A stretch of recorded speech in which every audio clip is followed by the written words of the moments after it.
আসসালামু আলাইকুম বন্ধুরা, আশা করি ভালো আছেন। আজ অত্যন্ত প্রয়োজনীয় একটা বিষয় নিয়ে কথা বলবো। বাস্তব জীবনে আমরা প্রায়ই এরকম ঘটনার মুখোমুখি হই। একবার ভাবুন, আপনি কোনো ভুল করেননি, আপনার কোনো দোষ নেই, অথচ কেউ একজন আপনাকে দোষারোপ করছে, খুব বাজেভাবে মূল্যায়ন করছে, অথবা আপনাকে ছুঁড়ে ফেলে দিয়েছে। এমন পরিস্থিতিতে আপনার কী পরিমাণ কষ্ট হয় তা কেবল আপনিই জানেন। এ কষ্ট মেনে নেওয়া সত্যিই খুব কঠিন। এই কঠিন সমস্যার সমাধান কিভাবে করা যায়, আজ আমরা সেটাই জানতে চেষ্টা করব।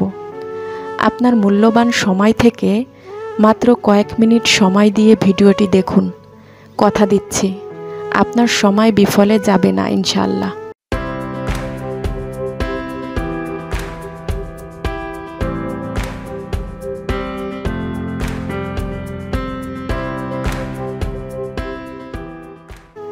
পারিবারিক, সামাজিক এবং কর্মজীবনে আমাদেরকে অনেকের সাথেই সুসম্পর্ক বজায় রেখে চলতে হয়।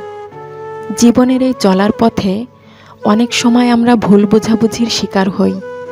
মা বাবা, ভাই বোন, স্বামী স্ত্রী, বন্ধুবান্ধব, কর্মস্থলের সহকর্মী বা বস, যে কোনো মানুষের সাথেই ভুল বোঝাবুঝির ঘটনা ঘটতে পারে। যেহেতু আপনাকে ভুল বোঝা হচ্ছে, সেহেতু ভুল বোঝাবুঝির অবসান ঘটাবার দায়িত্ব আপনার কাঁধেই বর্তায়। কেউ যদি আপনাকে ভুল বোঝে আর সেই ভুল বোঝাবুঝির কারণে যদি সম্পর্কের অবনতি ঘটার সম্ভাবনা থাকে, অথবা সম্পর্কটা ছিন্ন হয়ে যাবার উপক্রম হয়, তাহলে কি করবেন? প্রথমেই আপনাকে নিশ্চিত হতে হবে যে আপনি কোনো ভুল করেননি, অর্থাৎ আপনি নির্দোষ। এবার সরাসরি তার সাথে কথা বলুন। কথা বলার আগে অনুরোধ করে তার কাছ থেকে পর্যাপ্ত সময় চেয়ে নিন, যাতে আপনি আপনার বিষয়টা তাকে ভালো করে বোঝাতে পারেন। তাকে এভাবে বলুন, আপনি আমাকে যে শাস্তি দেবেন আমি তা মেনে নেব, কিন্তু দয়া করে আমাকে কিছু কথা বলার সুযোগ দিন। আমি আত্মপক্ষ সমর্থন করার সুযোগ চাই। তার সাথে আলোচনায় বসার আগে প্রস্তুতি নিয়ে যান। কোনো তথ্য প্রমাণ বা সাক্ষী থাকলে সাথে নিতে ভুল করবেন না। প্রয়োজন হলে আলোচ্য বিষয়গুলো কাগজে লিখে নিন এবং একটা একটা পয়েন্ট ধরে আলোচনা করুন। কথা শুরু করার আগে আবারও তাকে অনুরোধ করুন, সে যেন মন দিয়ে আপনার কথাগুলো শোনে। সব কিছু বুঝিয়ে বলার পরে সরি বলুন। সে যদি খুব বেশি রেগে যায়, তাহলে ক্ষমা চান। সরি বলা বা ক্ষমা চাওয়াতে কোনো সংকীর্ণতা নেই, বরং এটা উদারতার পরিচায়ক।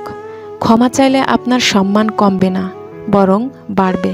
কারণ যে সরি বলে বা ক্ষমা চায় সে বিনয়ী।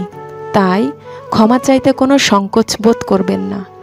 যে মানুষটা আপনাকে ভুল বুঝেছে, তার ভুল ভাঙাবার জন্যে কোনো তৃতীয় পক্ষের সাহায্য নেবেন না। এতে জটিলতা বাড়তে পারে।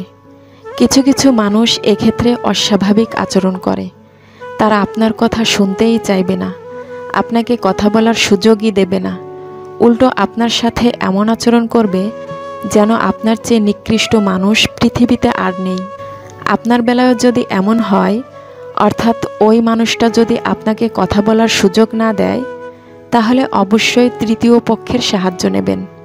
এক্ষেত্রে তৃতীয় পক্ষ হিসেবে আপনি যাকে নির্বাচন করবেন, তার ব্যাপারে এটা নিশ্চিত হবেন যে সে আপনার হয়ে কথা বলবে এবং পুরো বিষয়টা ভালো করে বুঝিয়ে বলার মতো সক্ষমতা তার আছে। তৃতীয় পক্ষ যদি আপনার শুভাকাঙ্ক্ষী না হয় এবং এক্ষেত্রে যদি কোনো প্যাচ লাগিয়ে দেয়, তাহলে সেটা হবে আপনার জন্যে খুবই দুর্ভাগ্যজনক। তৃতীয় পক্ষ দিয়ে চেষ্টা করার পরেও যদি তার ভুল না ভাঙে, তাহলে তাকে বলুন, আমি নির্দোষ। এটা আমি জানি আর আমার আল্লাহ জানেন। সত্যটা একদিন সামনে আসবে, সেদিন নিশ্চয়ই আপনার ভুল ভাঙবে। এরপর থেমে যান, জাস্ট থেমে যান। সে যদি আপনার কর্মস্থলের কেউ না হয়, তাহলে তার সাথে যোগাযোগ বন্ধ করে দিন। পবিত্র কোরআনে বলা হয়েছে, সত্য এসেছে এবং মিথ্যা বিলুপ্ত হয়ে গেছে। মিথ্যা তো অবশ্যই বিলুপ্ত হয়ে যায়। এবার আসি অন্য প্রসঙ্গে। আপনি যদি সত্যিই ভুল বা দোষ করে থাকেন, তাহলে আপনার জন্য একমাত্র সমাধানের পথ হলো ক্ষমা চাওয়া। অনুতপ্ত হয়ে তার কাছে ক্ষমা চান।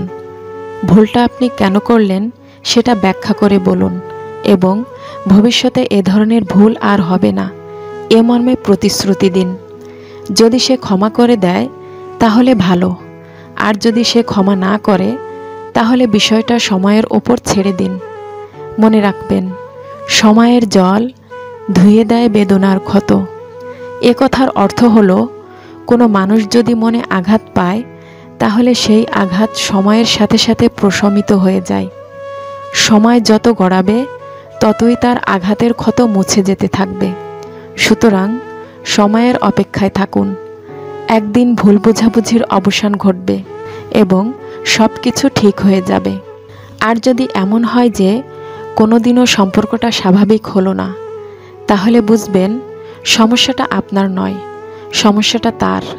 সে ইচ্ছে করে আপনার সাথে দূরত্ব তৈরি করেছে এবং নিজের ইচ্ছায় আপনার সাথে সম্পর্কের ইতি টেনেছে।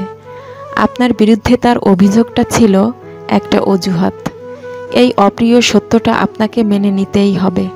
সম্মানিত দর্শক, এবার আপনার কাছে আমার একটা অনুরোধ আছে। ভিডিওটি যদি আপনার ভালো লাগে তাহলে একটি লাইক দিন এবং কমেন্ট করে আপনার মতামত বা পরামর্শ জানান। আপনার একটি লাইক এবং একটি কমেন্ট আমাদেরকে আরও বেশি পরিশ্রম করে ভিডিও বানাতে উৎসাহ দেবে। আমাদের নতুন ভিডিওর নোটিফিকেশন পেতে চ্যানেলটি সাবস্ক্রাইব ও ফলো করে আমাদের সাথেই থাকুন। এই ভিডিওটি আপনার কোনো উপকারে না আসলেও এমন অনেক মানুষ আছে যাদের জন্য এটি খুব উপকারী হতে পারে। তাই ফেসবুক, হোয়াটসঅ্যাপ, ভাইবার এবং ইমো সহ বিভিন্ন প্ল্যাটফর্মে ভিডিওটি শেয়ার করে অন্যদেরকে দেখার সুযোগ করে দিন। আজ এ পর্যন্তই। আল্লাহ হাফেজ।